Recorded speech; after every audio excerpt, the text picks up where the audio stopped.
Hello and welcome back to Adobe at the 2018 Sundance Film Festival. I am so excited to be here with editors Will Merrick and Nick Johnson from the film Search, which is premiering here at Sundance in the next category. So welcome, guys. Thank you so much for being here. Yeah, thanks for having us. And first of all, congratulations. Thank you. Huge congratulations. Thank you very much. How are you feeling? Feeling phenomenal. I mean, Yeah. we premiered last night. It went crazy. as well we had as a sale. You could. Oh, yeah? Yeah. All right. So yeah, we woke up today to the good news. And, yeah. That's amazing. Down here. Congratulations. Double congratulations. And just a reminder to all the live stream audience members, we will be taking questions from the live stream throughout the stream, so feel free to put your questions into the comments box whenever you have one. So why don't we start off? You worked with director Anish Shaganti. Yeah. How did the three of you meet? So we all met at USC. I edited a short spec Google spot for Anish. I was 2 years younger than him, and he went on to work at Google, and then landed this movie a couple years later and hit me up. And Nick? And then I also went to USC. I was Anish's year, and I met him in classes. And then when he went off to New York to work for Google, I kind of, we kept in touch. And then he hit me up shortly, like a month before we started working on it, and asked me to work on it, meet with Will. I hadn't met Will. We had never met, even though we went to school together. Yeah. So we met for the first time, and we kind of hit it off, and yeah. So you both did the undergraduate program at USC? Yes. And then before that, were you making films when you were younger? Is this, give us a little bit about your background. Yeah. Yeah, well, definitely. I mean, I think we both were making, videos when we were kids, and we're also, like we're creative people, but we're also like geeks technically as well. So yeah, I think we did a lot of that as kids. Yeah, definitely same deal. Just maybe like I was a prolific kid. I don't think nearly as much as I did back then. Yeah, that's true. That's true. Yeah. So tell us a little bit about Search, what the film is about, and sort of what makes it unique. Yeah, so it's a thriller starring John Cho, who plays a father looking for his missing daughter. A detective comes in to help, and it becomes a case, but he decides to look where no one else has looked, which is on his daughter's computer screen, and the entire movie unfolds on computer screens. You have anything to add? No, yeah, I think the big thing that that people kind of have to wrap their heads around is that like you said, the movie takes place entirely on computer screens. And yeah, we're basically just playing with those devices. So when Anish reached out to the two of you to come on board, what did you think about the concept of a feature-length film all taking place on screens? I initially, I met with Anish, and my initial reaction was like, interesting, Anish is an incredible artist, so I knew anything he would do is going to be incredible. And so I think this was the case for a lot of people. We just kind of had to trust Anish and Sev, and just know that they know what they're doing. Mm-hmm. Yeah, I think I was a skeptic when he very first called, but then the script and then more talks about it were very like we began to really understand how it was going to be special.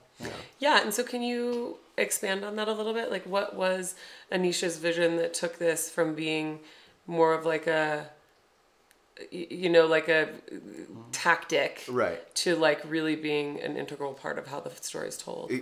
Anish is a very good pitch man, as is Sev. But they're really good at conveying their vision. And I remember Anish saying, like, we want to do something that has never been done before. And I remember I watched Unfriended, and I think Unfriended is really good, and it's different. It's very different than ours. Unfriended takes place entirely on computer screens. It's told real time, as a wide as though you're looking at the computer. Okay. Whereas ours kind of moves around for coverage. And we'll talk more about that. So we did definitely know that it could be done. Yeah. But the big thing that Anish said that sold me on it was that, again, we were trying to do something that had never been done before, and we were trying to make a very cinematic version of a screen movie that we hadn't seen before. And he was very aware himself of all the potential pitfalls and knew how to write around them, I think, while they were working on the script. So we had a good starting point. Yeah. Interesting. And so for you guys, how was it different from anything that you've ever worked on before? In every way. In every possible way that you can imagine, in every I think part of the we process. kind of had to work as like kind of in some capacity as like the screen DPs or production designers in the sense that like we're not just cutting a film together, we are animating all of the computer. None of it in the final is screen captured because we couldn't get the resolution we wanted. So the biggest difference is probably that we were graphic designers and animators as well. And performers. With the mouse, yeah. Yeah, so it's I think this is maybe the fourth time that I've talked through your workflow, read about it on Creative Cow, talked to you about it, looked at some of the trailer stuff to really understand what you're talking about. But can you talk a little bit more specifically about sort of the different stages? I mean, obviously, there was production. So, but when you think about a film that takes place completely on screens, you have to assume that production is a little different. So let's first talk through how production worked. Yeah. So one thing that I'll say about production is I think a lot of people that I've talked to assume that production was like a little bit easier. You know, it's just like people on FaceTime calls. But it really was like a huge production, and our producers were like just incredible. And we have, you know, some big, you know, production challenges that you wouldn't necessarily think would happen on a computer screen. And you really like you would think it would give you freedom to make changes later, but you can't afford to make mistakes like eyeline mistakes and things like that. Yeah. So it's even more crucial. We developed with Anish an animatic that was a pretty detailed animatic over the course of 7 weeks before shooting began, and they used it as a reference point for. So what we like to say is we had 3 stages: pre, post, post, and post. And you guys said that on your script. And so basically, the pre-post production element was us talking with Anish. You know, he called it rehearsals with editors, and just. And actually, so. You both were brought on at the same time. Why was the decision made? Well, close to the same time. Yeah, close to the same time. Why was the decision made to have 2 editors from the get-go? Because we knew it was such a huge workload that it would just be too much for one editor to try and take on alone. And doing the whole assistant editor thing, just like looking for one didn't make sense. Like we wanted to make sure we had just 2 people who were like fully creative and fully involved. Okay. Yeah. And it became very apparent very quickly as we started working that it was absolutely necessary that we have 2 people because the process was so tedious and so slow, and it was only really possible with 2 people. Okay. I think we maintained each other's sanity because that's true too. Like, pulling out our hair, we yelling at each other. In our moments of despair, we had each other. Yeah. Okay, so you had the meetings. What did he call them? He called them rehearsals with editors. Which is really, I mean. That was very unique to this process for me. I think it's always good to meet with your director and talk through the script, but we broke it down scene by scene, talked about, you know, what would the mouse be doing? What would this app look like? We made like blocking diagrams pretty much, like in the sides of the script of just what, like drawing out what the screen would look like. Yeah. And then are you also thinking about, I mean, when you think about a computer screen, I mean, for most people, there's like, the thing that you're actually looking at, and then a few other windows that are open, and like, were those playing off each other, or were you mostly focusing on the main focus of action? I think we were focusing mostly on the script. I mean, the script could not possibly account for every little piece of production design on the screen. A lot of that came later, and that was really fun. That's when Sev, Anish, and Natalie were in the room, like, giving us ideas. We were hiding little things. We I was going to say Easter eggs. Yeah, absolutely. There's a lot of stuff in there that we hid in there. But yeah, mostly in those talks, it was about, you know, how to clearly convey beats and scenes, and just clarifying any sort of story confusions or, you know, traps that we saw coming up, so that when we started editing, we didn't have any time to make mistakes with the animatic. Yeah. So we had to get it right the first time, essentially. So you keep talking about the schedule. What was sort of so we spent about a year total from start to finish. Yeah. It took quite a while. Yeah. Well, quite a while, but then also knowing knowing all the steps of the process that you had to go through. Yeah, I mean, it was pretty quick. It was almost half of that was just the upres and the actual editing itself probably took like 6 months. Yeah. Well, I don't know. I don't know. Yeah, we haven't really thought about it. The creative editing was kind of a window in the middle after the shoot that we did with Anish, Sev, and Natalie, all kind of in the room with us giving feedback. So you did the rehearsal with editors, and then they went on to production. Well, then after the rehearsal with the editors, then we started, and for 7 weeks we cut a previs, and the previs is really was very instrumental to production in terms of establishing eye lines, establishing blocking, because we had a full version of the movie at the end of the 7 weeks that we showed to the crew, so that they knew. They were what it was. God, as hard as it is for us to convey to people what this movie is without seeing it, it was instrumental that we conveyed that to the crew so that everyone was we on the had same a page. blank slate. We just came in on our first editing day with just a blank timeline, and it was like, all right, start taking screenshots. So you, I mean, it sounds like you sort of tackled it like a VFX or an animated feature. Yeah, it was very similar to an animated. One of the first things we did was break it down into 26 sequences, and we later found out Pixar does the same thing. Oh, wow. Yeah, like that number. I don't know what it is about that number, but it was a very organic. Yeah, it felt right. Well, we did by letters of the alphabet, but it did break down about right into that. So we actually have a question from the live stream. Somebody's watching. Just one person. No. Sue asks, how did the two of you share the workload? So how you come into an empty timeline and an empty project. Yeah. And how do you sort of parse out who's gonna? I took the keyboard. And then I took the mouse. Yeah. And then mean creating the mouse, creating? No, we're just joking. I was like, that sounds very inefficient. We because we broke it down into those sequences, we just said, all right, I guess I'll take like sequence A and you take sequence like C or something, and we would never be working in the same space as each other, but we both touched every sequence so many times that we can't even really remember. Yeah, we actually made a little bit of an effort. It was very organic. We didn't actually plan too much. It was just like... We just like leaned back, yo, Nick, edit the next thing that needs work. Yeah. But we did make a little bit of an effort to work on each other's sequences. So if like I cut originally L, Will might take it so that we could, be working on each other, improving each other's work. We definitely had different, I think, strengths that Yeah. So you go through the previs process. How long did that take? 7 weeks. And that was us just grinding every day to get the screenshots in there and just rough animation. And Anish was giving us notes. Do you both have VFX experience? Did you sort of learn some on the... we learned a lot Illustrator on the fly. Yeah. We'd used After Effects before. I think it seems to me that most kind of young editors now have to be able to know some After Effects or some kind of skill like that. But we'd worked in ads, like he worked in BuzzFeed, and we both kind of knew our way around with that stuff. Yeah. But definitely learned a lot of new skills on this one. Yeah.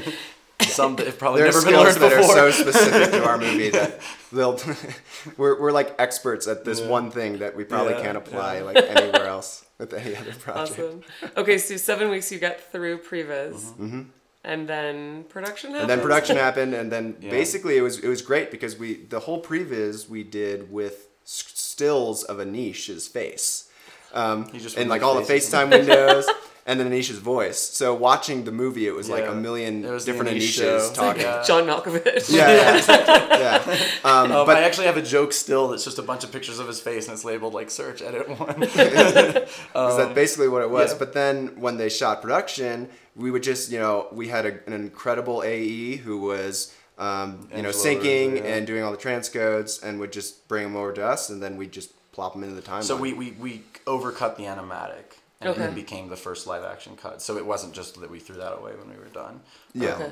And the first live action cut still had very rough animation, screenshots. It didn't have a mouse. There was no mouse. Yeah, that was one thing we learned was it's possible to watch this movie without a mouse because your brain just kind of sees it. Assumes. And when you hear the click. The mouse is like Anish always called it the conductor's like wand though. Like once you add the mouse in, it feels like there's a person there. Yeah. But there wasn't a mouse until toward the end. It was very rough. Yeah. So you get through your first rough cut in Premiere Pro.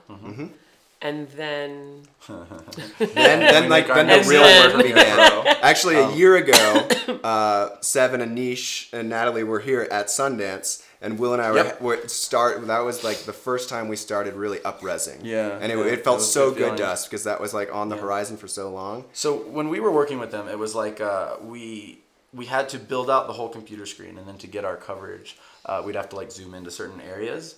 And so we would nest the entire sequence. We would like edit out the wide of the computer screen, and then we would put it in a nest, and then keyframe with like scale and position, which move the camera in everywhere. Premiere there's not like a continuous raster for compositions. Yeah. So what that means was our first cuts, besides being very rough and not having a mouse, were extremely blurry because we were punching in, we were doing all these things in a wide and then punching in like 800%. Yeah. So we were very eager to put in the high res graphics. Yeah. Because it felt a little like cutting on film or something. Like you just have this terrible preview that like is hard to play back. Yeah.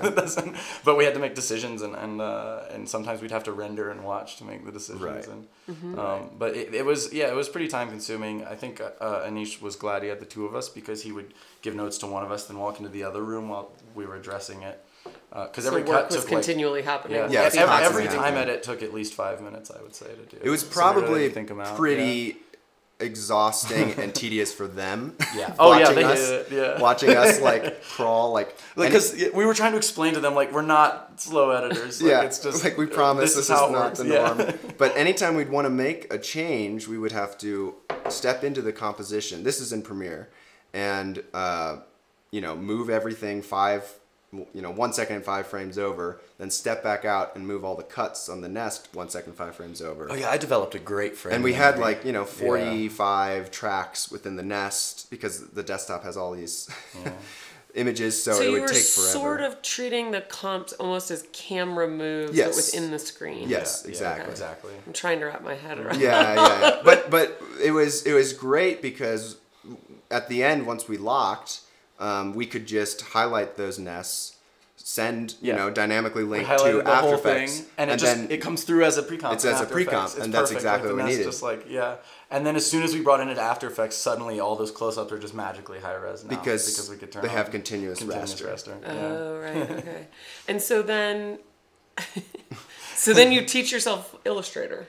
Yes. We knew Photoshop. So we knew Photoshop. We also worked with a company called Neon Robotic that did some of like the really next level design for us. Like they made like templates. So in general, we weren't doing too much like base level Illustrator work. We would kind of customize what they gave us. Right. So you were working from a template that they. Yeah. So we did some things. We made our like Facebook pages and stuff. We would do in Illustrator, but like they handled the iMessage, which had like a ton of moving parts. We would go in and be like, what? Yeah. We were trying to customize it. Yeah. So basically, I don't know if we made this clear, but we had to replace 100% of the stuff in the rough edit that we locked.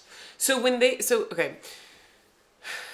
shoot a screen with like a Facebook window open and a iMessenger window open, and then you were going and sort of comping over those with Illustrator files? So yeah, in our original edit, Will and I would use software we basically just take still screenshots on screen captures, and we weren't worried about resolution because we knew those were going to be replaced. Okay. And then you'd comp in the production part. Yeah, exactly. Yeah, they were the and live then action. Once we went into After Effects, or actually there's a little bit of an overlap where we were working in Illustrator, cutting Illustrator into Premiere before going to After Effects.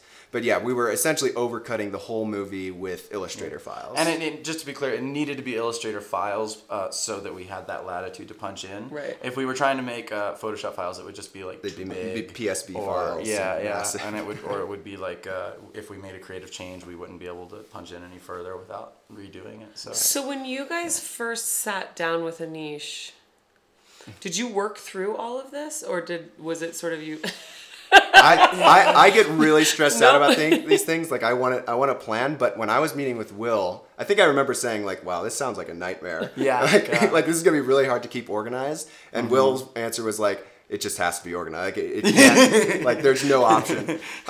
So yeah, but it's true. It really does yeah. force you to be Yeah. as organized as Yeah. possible. But we did have else- to create some workflow elements like as we were going. So we kind of Yeah. like built out the like things you don't anticipate. We tried to like always just maintain a structure that would allow for changes without being disorganized, like just something that could be flexible as we realized things we needed. I remember even in the I spent a full week cutting a scene that isn't even in the movie. Yeah.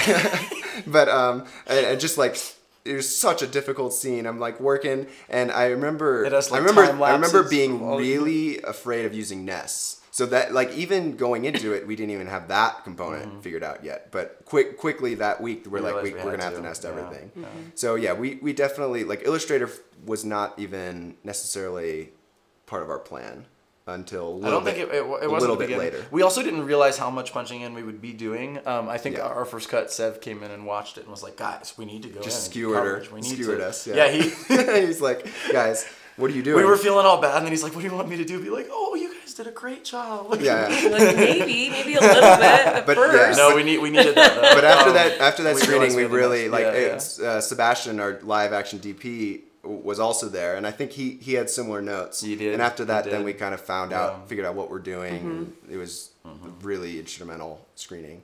And then I know that you also did your color correction in After Effects. Yes. So Which was an unusual choice. yeah, a very unusual choice. Basically, you don't want to. We can't color the entire computer screen because white has to be white and gray has to be gray. So we needed to be able to isolate all the different live action elements and even some photographs. So we found this guy Zach Meadow who does temp color for a lot of movies, like big movies, and he knew how to do that because I guess he's had to do that in the past before. So he went into After Effects, used color finesse, would like punch into all of our. We colored we tagged everything that needed to be colored like yellow, and he would find it all. Never messed up the projects, and he had no playback. Amazing. We always talked about our workflow, and he was like, "What workflow?" Yeah. I like to think we did have a workflow. Yeah, we definitely had a workflow. He's definitely used to some more developed ones than what we had. So Sue again from the live stream asks a really interesting question, actually, that I hadn't even considered. Did the actors actually interact with each other? They did over webcam. Yeah. They were rarely in the same room. There's some scenes where they're together. But that was one reason like production was so difficult. Is I think Sebastian and all the gang had to create these, like they had a computer where they could see each other and they'd have a webcam on or a GoPro on top that was recording that. And their eye line was tough. Like if they look at one side of the computer, it looks like they're looking way off here. And so were they all like people were on set together, but they would be like one would be over here in the trailer. So I think a lot of the FaceTime stuff you see was shot in one location in different rooms. So it was, we weren't on set, but I would imagine it was this weird thing where like you had one actor in one room, another actor in another room of the house, and then a niche being like at the monitor. Oh, actually, I remember in our dailies we would get like a multicam, and Anish would run into one room and like whisper in one of the actors' ears, and then he'd run out and it'd roll for like 30 seconds, and then he'd come into the other camera and like whisper and start talking to them. That's hilarious. So what? I mean, obviously, well, why did you decide first of all to work in Premiere Pro? It was pretty much a no-brainer for us. Like we both edit a lot in Premiere. We edited in Avid as well, but for this it just seemed like we knew at the very least we were going to be using a lot of Photoshop and a lot of After Effects. So the dynamic linking it was like a no-brainer. It was absolutely huge. And also just Premiere itself is, I think we're more comfortable there. It feels faster. It's kind of more like a sports car. It's kind of like you need, and just the ability to kind of like very easily and quickly move things around and position things and scale them. It's like, it's more than a sequencer, and we needed something that we could use for more than that. And I'm more comfortable with workflows, in terms of transcoding and drive organization, working with Premiere, than So I think all those things is pretty obvious. Any other favorite features or features that came into play? I mean, usually I'll ask people like any unique workflows for this one, but this is like everything was unique. Right. I mean the ability to bring the Illustrator files through was crazy. I mean, in After Effects there were particularly like just functions that blew my mind. They were so important to our workflow. There's a secret menu. Yeah, the secret and it tells menu. you danger if you click on it. Yeah, you have to hold Option. Yeah. If you hold, Yeah. we made use of this. It reminds me of like in movies where it's like danger road ends and the character just gun it, break through, and like ramp up. That was basically us. We were like, all right, we're going for it. I think you hold like Option or something while you're going into preferences, and they'll don't try this at home. It'll say danger. Do not. Yeah, but yeah, like and the continuous raster function in After Effects murdered us, but also we couldn't have done it without it. Yeah, it was just like, I don't know how else we would have done this movie without that. Yeah. I think it like, I don't know if you're supposed to use continuous raster for your entire project and every layer and every comp, but that's what we had to do, and it like saved us definitely. In terms of Premiere, I don't think we didn't use the proxy function, but I personally am a huge fan of that. That was another reason we needed Premiere 2 though, is because we kind of realized we couldn't edit with proxies. Just because the scaling of everything would be so messed up once we changed it. Online. But now with Adobe's proxy function, that wouldn't have been an issue. We could have done it. It was kind of early. It was early on. Now I use it, all the time. I haven't tried it yet. Oh, it's amazing. I need to use it, huh? I love it. I'm a big fan. So actually, that brings up a good question. What cameras and what formats codecs were you using? GoPro. Okay. Just usually the real camera. I mean, the GoPro is a FaceTime camera, but he used that gave us the extra resolution and for some dynamic range. Yeah. He used Sony Z100, I want to say. That if there are people that know to cameras, be a news camera, it's probably. But it was a news camera. Yeah. Okay. Nothing that ever gave us for full news footage. Okay. Sebastian made the choice to. Sorry, who is? Sebastian? Sebastian Barron was our DP. Mm-hmm. He is incredible. He's just like this guru DP. He's so chill. He's super chill and he's amazing. He would come in and like we'd be talking. He comes in and so quietly in the office. He's like, "Hey guys, what's up, guys?" I was at this like dope restaurant. But he's really great. he this was a big risk for him. It's hard to find that balance between realism and a cinematic look, and I think he nailed it. Sometimes he had to shoot things that just didn't look good. Yeah, I mean, you're shooting with John Cho, Deborah Messing, these are big, it's pretty risky actors. To like just show just a bad looking. Yeah, and he's shooting wide angle lenses. He made them look good. It made them look fantastic, but it was a tricky balance. But yeah, and we also shot on DV cam. Interesting. For some of the home video footage. So it was really amazing. He made the choice to shoot with cameras that would actually be used, and it lends, this air of realism, I think, to the movie. Yeah, that's cool to choose to vary the cameras rather than going with trying to in post. We didn't change much in post. We thought we might have to play with some of the cameras. Yeah, it was mostly just color. It's all kind of real. Yeah. Sometimes the grain is beautiful. It just looks. When you get up, even digital grain, there's something nice about punching in, and because it just feels real, like it's on a screen. Yeah, that's cool. Put a noise filter on there. So Ollie Khan from the live stream asks, "What was the hardest part of this film for each of you?"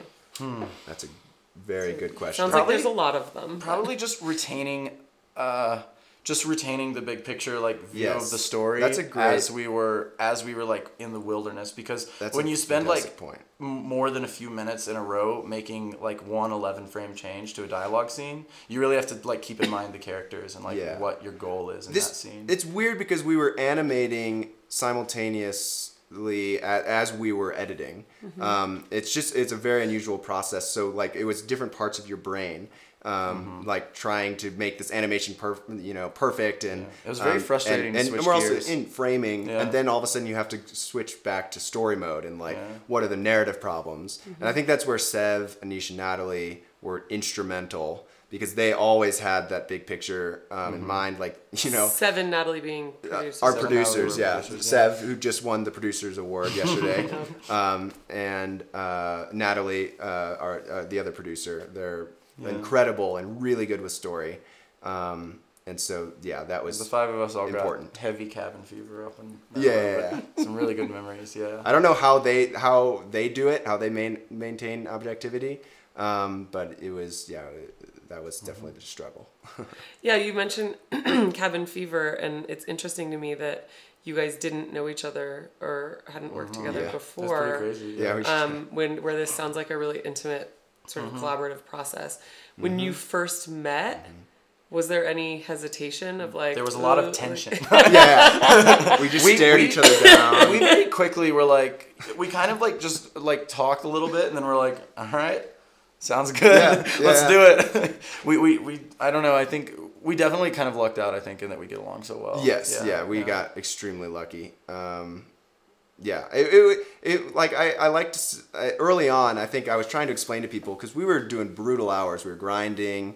And it was full time for a year, and like it was somehow enjoyable still because we were runner's friends. high where like it would become terrible around like 5 or 6 p.m. but then like by 11 p.m. I'm happy there. And it felt like it honestly felt like hanging out a lot of times too. Like we were working, but we could just like chat back and forth as we were nudging things one frame, Some of the more technical work was nice because we would just put on podcasts or music, and like once we were done with story, it was so like everything was so objective and there was no more decisions to be made, and we had a really good time then. I think. Yeah. That's where it gets into the like. Even though we're most proud of our creative part of it, obviously. The like montage part of the film where it's like and the music picks up and then you're just doing all the technical stuff. Go ahead. Well, we joked about making like a montage screen recording where like Batman Forever where he like suits up or whatever. You like zip a file, and then you do like internet speed test. Asia speed test like.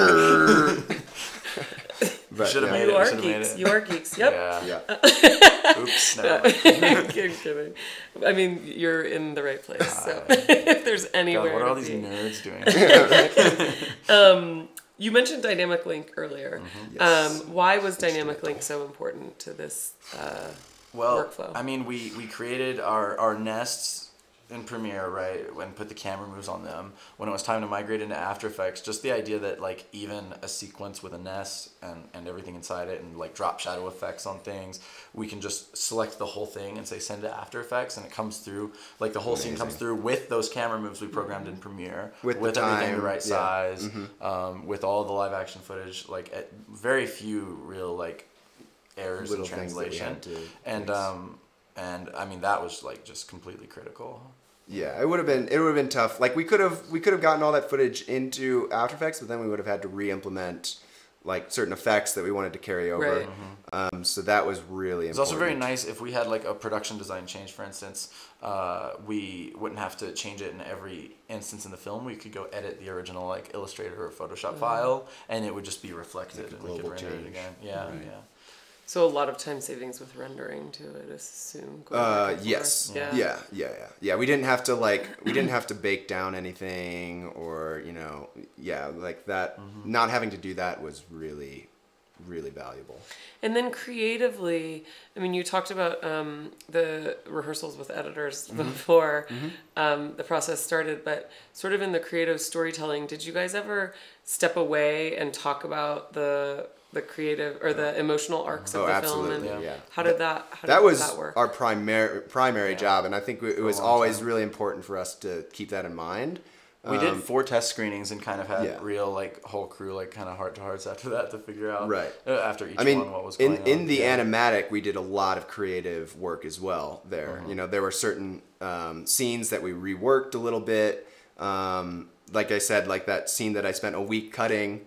That then was trashed for like other stuff. When we realized it was a great change, we thought, you know what? Why do we even have that scene? But it was important because it ended up meaning they had other video, like they had production to shoot that they weren't going to shoot because we figured it out in the animatic that we needed it.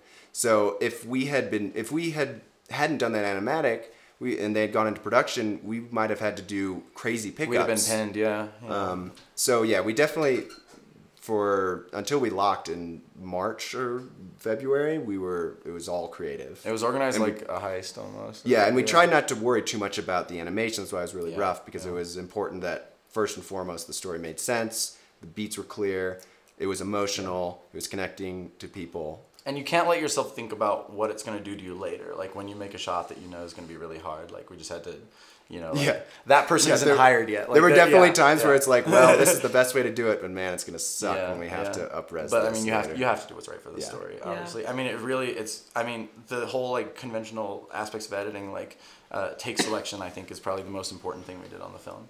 Like just, you know, take selection and you know, pacing within dialogue, performances. It is. Yeah, and traditional. You guys have premiered, and you know all of the reviews are saying it's not a gimmick. It's a great story, well told, with good emotion, and I think it's easy for people hearing about the concept to say like, oh, okay, so it's just playing off this gimmick. So it sounds like you guys really succeeded, which is I definitely think so. I think that's a testament to Sev and Anish's script as well. Yeah, that was all in the script. Really, we just removed a couple things. It was a cool script. It was a cool script. They're both great writers, and the original script, they it's ended like over up 200 pages, expanding it to but originally they had like a kind of a script mint that read really well and fast and like really got the... Which was 60 pages. Yeah.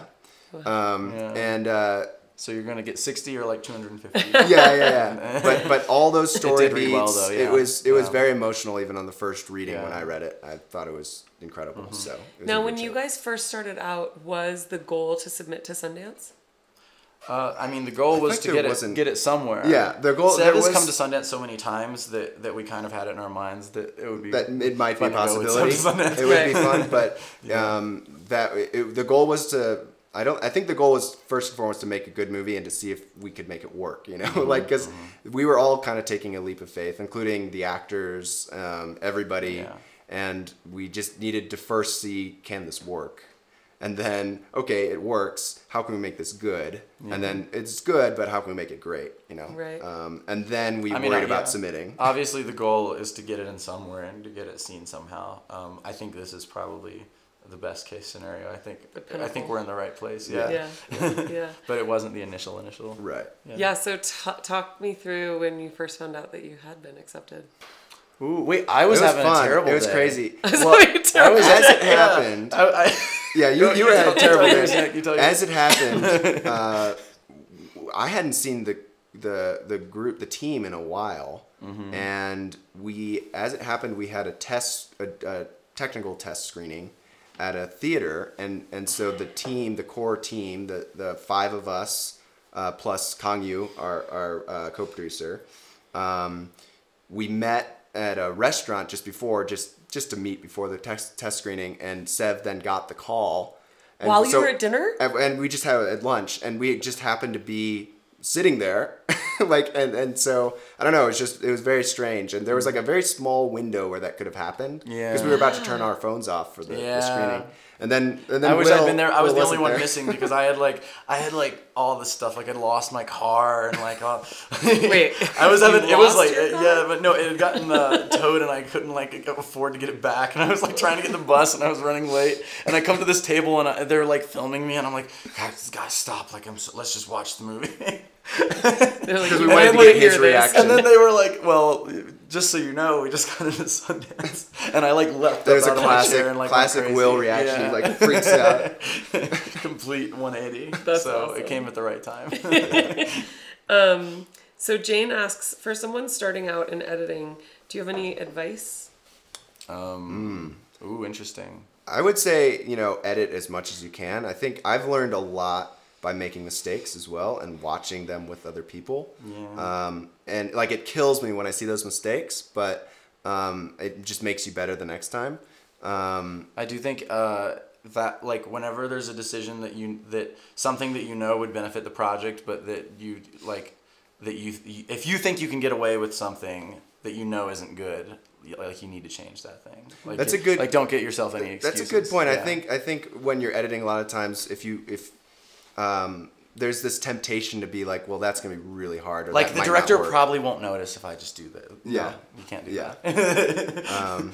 Yeah, it's always worth it too. And I would say edit a lot. I mean, if you're looking for work, it's probably good to learn a little bit of After Effects or something like that. Just not in a big sense, just because most people are going to ask for I feel like there's so many editors out there that would hate us saying that because there are some editors who are like, I don't want to be expected to do visual effects. If you're a producer, that's what you're looking for, though. But it is true. I find a lot of jobs now just, it's like, yeah, I can edit and I can also like do some title less design in for you features, now. more so in ads and commercials, Yeah. which is like where you're most likely to start out. But it's just a great skill to have. So it just gives a leg up. It's not necessarily a... Yeah, it's not a requirement. But I mean, mostly just like learn good creative editing. Yeah.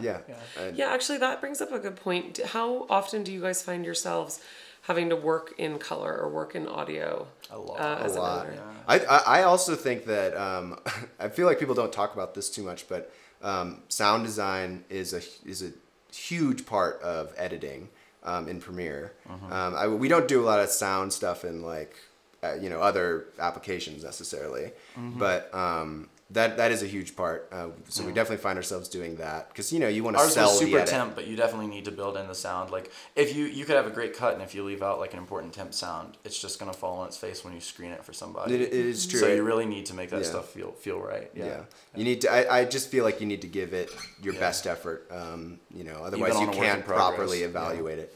And then in color, I think we both find ourselves doing maybe a little bit of color, but I'm not a colorist. I hate doing color because it's very, you can lose your objectivity really quickly. I mean, generally, I think it's pretty rare. It's pretty rare for us to be doing final color on anything. I can't remember doing that within the past couple of years. Yeah. Right. And do the Lumetri color tools? I mean, do you feel like those not knowing a lot about they're color? Good. Oh yeah. I mean, it's we like usually everything you temp color need with them. Like you need one shot that needs to be brightened up before we show it to somebody. And it's Just go on fast. the It doesn't play bog with it. down. The program. So you guys that's got some good great. built-in color tools. Yeah, very good built-in color tools. Awesome. Very robust. So, what do you guys love about what you do? Not sitting at a computer all day, but a lot of other stuff about it. I think That's true. We want to edit in like a greenhouse someday, like outside with daylight. So It'll go really well with your that's streams. true. Yeah, we'll have to like have some sort of box or something. So in a box in a greenhouse. I don't know. That doesn't make sense. We'll rethink it. We'll come back to you. I love that you get rewards. Like you work hard, and unlike a lot of careers, like you get moments like this where you really get to enjoy it, and kind of feel all the work you put in. I think editing is really fun for me because there's a musicality to it, and like the rhythm of the words. I love like cutting montages of music. That's fun. Putting in the pause. And I also think there's a performance aspect to it, especially with this one with the mouse. But I love editing features specifically because you're inside the character's head so much when you're cutting dialogue. You're like sort of like empathizing with these characters and performing with them in a way, trying to like craft the performances, and I really like that aspect of it. A lot. When you really start like. I feel like no one talks about it when you start like feeling the actor and almost like kind of communicating with them emotionally through what you do. That's when I think we were in our sort of best. Yeah, and you get in like a flow state. Even the stuff where we were just doing little like design elements, that was fun because you just kind of get in the zone and you lose yourself, and the day goes by really quickly. So Javier asks, where and when can we see Search? Ooh, hopefully soon. We will know soon. So it shows a couple more days in Sundance. So if you're in Sundance, you can waitlist it. I think we're sold out every day, but or at least in Park City. But and then Sony just acquired it, so hopefully it'll be in theaters. It's up to them. Check in with Sony. Check with them. But hopefully soon and hopefully in theaters. And is there anywhere online or on social where people can keep up with? Hashtag search movie. We'll bring up some stuff. We'll bring up tweets, but that's all. We should have asked our producers because we're not super in the know about. But to be honest, there isn't a lot online yet. We don't have a trailer. And that was. Uh, You guys were rushing to the finish line for the festival, even. Right? Yeah, for the most part. I feel like other projects had it way worse than us. But I think just keep posted. I'm sure as of today there will be more news and more articles. More stuff's coming out. It was very they kept it very kind of secret until today, so I think that will just now start coming out. Right. Awesome. Yeah. Well, congratulations Thank you again, very you guys. Thank you so much for being here with us. Fun. And thanks to the live stream audience for tuning in. Stay tuned for more here with Adobe at the 2018 Sundance Film Festival.